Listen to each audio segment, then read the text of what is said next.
1880കളുടെ അവസാനം ബ്രിട്ടീഷ് സാമ്രാജ്യത്തിന്റെ അധീനതയിലുണ്ടായിരുന്ന ഫോർട്ട് കൊച്ചിയെ നടുക്കിയ ഒരു അഗ്നിബാധയുടെ കെടാത്ത ഓർമ്മയാണ് the great fire of Kochi.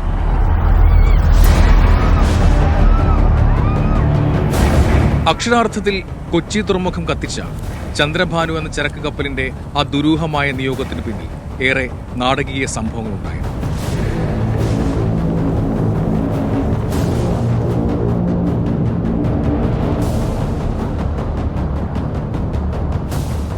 അന്ന് തദ്ദേശീയ നിയന്ത്രണത്തിലുള്ള കപ്പലുകൾക്കുമേൽ കൊണ്ടുവന്ന ചില വ്യവഹാരങ്ങളിൽപ്പെട്ടുള്ള ഉത്തരവ് പ്രകാരം ചന്ദ്രഭാനു എന്ന കപ്പലിനെ കണ്ടുകെട്ടി ഇവിടെയുള്ള കൾവത്തി അഴിമുഖത്ത് ബന്ധിച്ചിടുകയായിരുന്നു. 2 വർഷത്തോളം അഴിമുഖത്ത് ചലനമറ്റ് കിടന്നിരുന്ന ആ കപ്പലിന് എങ്ങനെയോ തീപിടിച്ചു. കൽവത്തിയിൽ പോർട്ടുള്ളപ്പോഴാണ് ഈ ചന്ദ്രഭാനു ഓടെ കെട്ടിയിട്ട് അതിനകത്ത് തീപിടിച്ചു കഴിഞ്ഞാൽ അന്ന് ഫയർ എഞ്ചിനും കെടുത്താനുള്ള എത്രയും സംവിധാനങ്ങളില്ല. അപ്പം അതുകൊണ്ട് തന്നെ സേഫ്റ്റിക്ക് വേണ്ടി ചെയ്യണമെന്ന് വെച്ചാൽ കയറിറത്ത് വെള്ളത്തിലേക്ക് ഇത് വിടുക എന്നുള്ളതാണ്. ആ കയറ് പൊട്ടിച്ച് വെള്ളത്തിലേക്ക്, അല്ലെങ്കിൽ ഇത് കരയിൽ നിന്ന് കത്തുമല്ല. കാറ്റിൻ്റെ ഗതി കൊണ്ട് ഇത് പിന്നെയും കരക്കടുത്ത് വരികയും ആ സ്ഥലത്ത് ഈ പാണ്ഡ്യാലകളും ഫാക്ടറികളുമാണ്.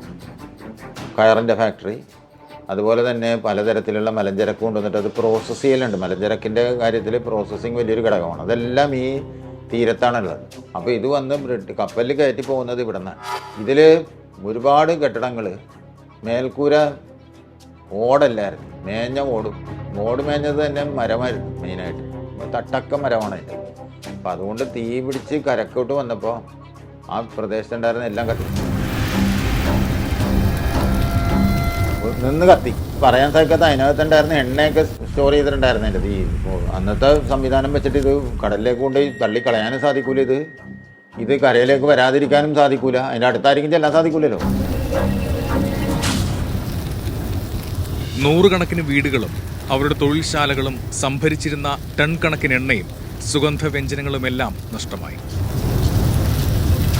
കാറ്റ് പുറംകടലിലേക്കും ഇറക്കമായതുകൊണ്ട് കപ്പൽ അങ്ങോട്ട് പോയത്. ഏറ്റമായിരുന്നെങ്കിൽ ഇത് ഉള്ളിലേക്ക് വന്നേനും. കപ്പൽ ഉള്ളിലേക്ക് വന്ന മട്ടാഞ്ചേരി മുഴുവൻ ഉണ്ടാവില്ല. ബ്രിട്ടീഷ് ചരിത്രകാരൻ KL ബെർണാഡ് തന്റെ ഫ്ലാഷസ് ഓഫ് കേരള ഹിസ്റ്ററി എന്ന പുസ്തകത്തിൽ ഈ ദുരന്തത്തെ സാക്ഷ്യപ്പെടുത്തുന്നത് ഇങ്ങനെയാണ്. അന്ന് അസ്തമയത്തോടെ ഒഴുകുന്ന ഒരു അഗ്നിപർവ്വതം പോലെ ചന്ദ്രഭാനു ആ തുറമുഖത്തെ ആകെ നശിപ്പിച്ചു കളഞ്ഞിരുന്നു. ഈ ഒരു ഇൻസിഡൻ്റാണ് നമ്മുടെ പോർട്ടിൻ്റെയും നമ്മുടെ സാധാരണ സാമൂഹ്യ ജീവിതത്തിൻ്റെ അകത്തുള്ള സെക്യൂരിറ്റി സംവിധാനങ്ങളും അതിനെക്കുറിച്ചുള്ള ഒരു കണ്ണ തുറപ്പിക്കുന്ന ഒരു വലിയ ഇൻസിഡൻ്റാണ് ഈ നടന്നത്.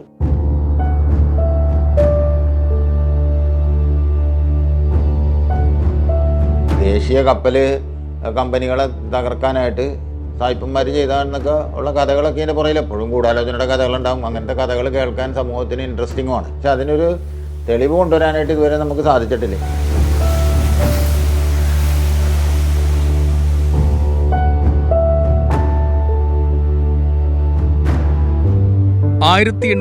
ൽ അന്നത്തെ പോർട്ട് ഓഫീസർ JE വിംഗ്ലർ സ്ഥാപിച്ച സ്തൂപം ആ ദുരന്തത്തിന്റെ സ്മരണയും പേറി ഫോർട്ട് കൊച്ചി ബീച്ചിലുള്ള വാക്വേയിൽ ഇന്നും നിലകൊള്ളുന്നുണ്ട്.